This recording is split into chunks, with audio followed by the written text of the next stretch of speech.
Hey y'all, it's Jamie. Well, we're back with the old 1947 2N. Going to episode 2 on getting this thing back running 100%. I mean, it did pretty good bush hogging the other day, but it's got some carb issues and had a severe exhaust leak up on the manifold, as most people know, with the 2 ends, 9 ends, and 8 ends. But this one, evidently, nobody had ever changed the manifold gaskets because I got some pitting around the ends of the manifolds on the heads. But the video in yesterday didn't go quite as planned. I end up with a picture instead of a video. So today I'm going to walk you through what you need to do to complete what I've done to completely rebuild the exhaust system. I'm going to go exhaust first, then work on the fuel system, and then the cooling system, and then a big conversion for the 12 volt. So let's get at it. Okay, as you can see, when I got this tractor, the exhaust was just loud, ticking.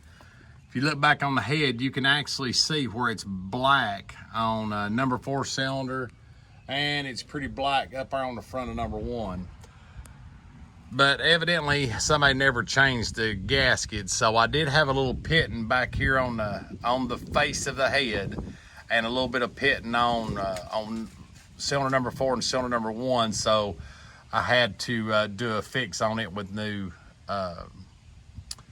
gaskets. So first thing I done when I got the tractor is I cut this clamp off because it was pitted and rusted. You couldn't even get in there to it. Now, there is not a gasket goes on the pipe. It actually fits up, but you can take aluminum foil and fold it over in fold it over 4 or 5 times, a 1/2 inch wide, and then you just round it right around and set these two together and put the clamp on, and that helps. I did replace the muffler, as you can see. Surprisingly, the exhaust system was like $38. Some of the stuff for this thing has been really cheap. But anyway, the first thing you need to do to change your manifold is you'd take your linkages off. Now these linkages, you can pull the rod. Let me see if I can do it from up here. You can see the movement in the rod. You can actually pull the rod and it comes right off. So you would take the throttle linkage off, you'd take your governor linkage off and undo this gas line and this spring.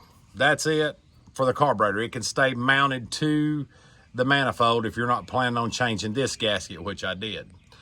Now, then you'll come back here to these 9/16 bolts, take these two out, and just let your muffler pipe hang down.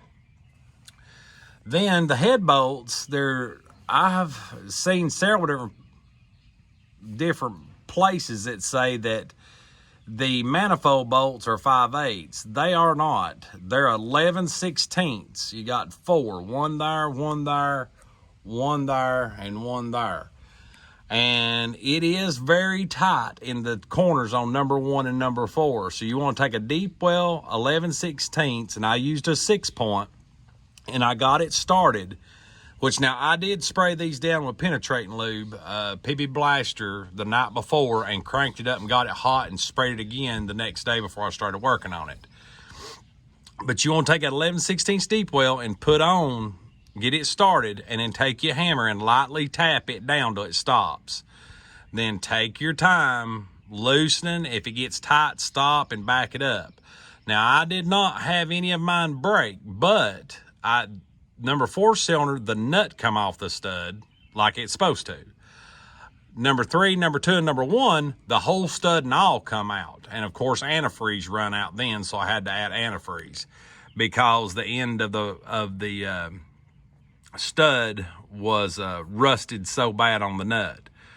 So you'll take these 4 off. Okay, then the manifold will just set back. Now, if you're running a generator style, it's kind of hard to get into, instead of an alternator up here, you run the old generator, it's hard to get to number 1. So I actually took my generator off, and I'm glad I did because I found out the bracket was broke on the bottom, so I was able to weld it while it was off. But this give me more room to get in to get number one out because I was worried about breaking the studs. Okay, once you have all your linkages loose, your carburetor's all loosened up, your generator's gone, you can, and the exhaust is just hanging down, you can actually reach and grab this thing and set it off. Then what you want to do is take a scraper and scrape the head the best you can. Now, what I done was got a wire brush bevel, a bell type wire brush to go in a drill. And I actually brushed the whole head and then brushed the manifold. Okay, on the pitting part, I got a high temp RTV header type red RVT gasket maker. And where it was pitted, I just made an 1/8 inch bead around all six of, you got your 2 intake ports, and then you've got 2 goes into each cylinder. You know, 1 goes in each cylinder, so you've got 1, 2, 3, 4 holes on the exhaust, and you have 1, 2 on the intake because it's a split manifold. And I went around each one of those holes, and I'll put a picture in here in a minute so you can see. I did get a still frame yesterday, just not a video. And I put it all the way around, 1/8 inch bead around each hole.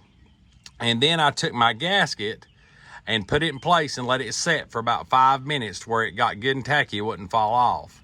Then I put my manifold bolts where it was actually studs.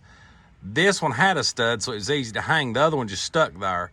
I put my bolts through, and then I tightened them in order. You know, I just run them down snug. Then I tightened number 1, then number 4, then number 2, then number 3. And I did not use a torque wrench. I was, you know, they say I had a long bar on mine. I went to about, I'd say 30 foot-pounds, and it was tight. That gasket maker helps to make up some of the difference in that pitting. So that's just a tip. I hope that it helps somebody else down the road. So 11/16 on the 4 manifold bolts. You got 9/6 or 1/2 inch on your carburetor if you want to take it off. Most of your kit comes with those gaskets and the carburetor gasket. I picked mine up cheap for $9 at Tractor Supply. I didn't waste time ordering. This is also, I got this band, my clamp. I got it at Tractor Supply, and the exhaust was 38 bucks. So this thing is completely new exhaust other than using a used manifold. No leaks.